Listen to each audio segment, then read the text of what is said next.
Pemirsa, Kementerian Investasi melaporkan realisasi investasi kuartal pertama 2026 kepada Presiden Prabowo Subianto di Istana Kepresidenan Jakarta. Hasilnya menunjukkan performa yang solid, realisasi investasi sukses menembus 498,79 triliun rupiah, melampaui target awal kuartal.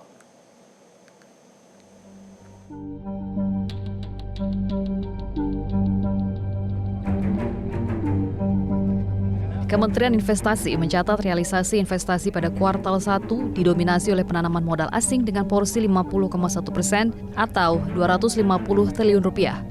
Mitra ekonomi tradisional Indonesia, Singapura, masih kokoh di puncak. Investasi dari negeri singa yang masuk ke dalam negeri hingga Maret 2026 sebesar 4,6 miliar US dollar atau setara 75,9 triliun rupiah. Posisi kedua disusul Hong Kong dengan investasi sebesar 2,7 miliar dolar Amerika Serikat atau setara 44,55 triliun rupiah. Urutan ketiga, investasi datang dari Tiongkok sebesar 2,2 miliar dolar Amerika Serikat atau 36,3 triliun rupiah.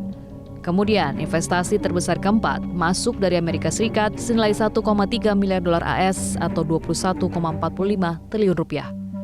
Negara kelima penyumbang modal asing Indonesia adalah Jepang dengan kontribusi 1 miliar dolar Amerika Serikat atau 16,5 triliun rupiah.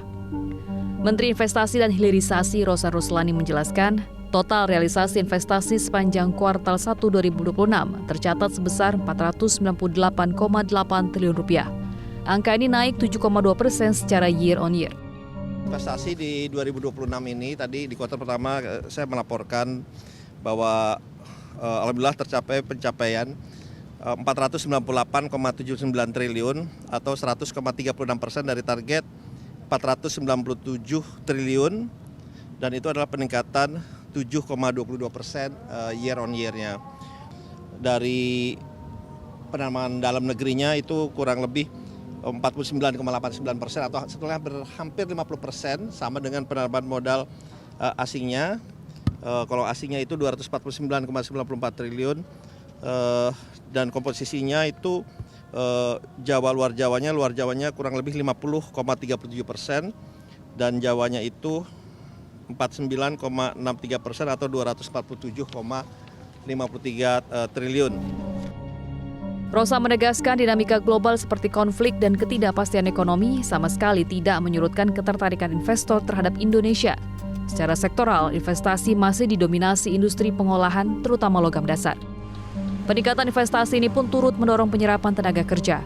Tercatat lebih dari 706.000 tenaga kerja terserap atau naik hampir 19% dibandingkan tahun lalu. Tim Liputan Metro TV. Jelajahi cara baru mendapatkan informasi. Download Metro TV Extend sekarang.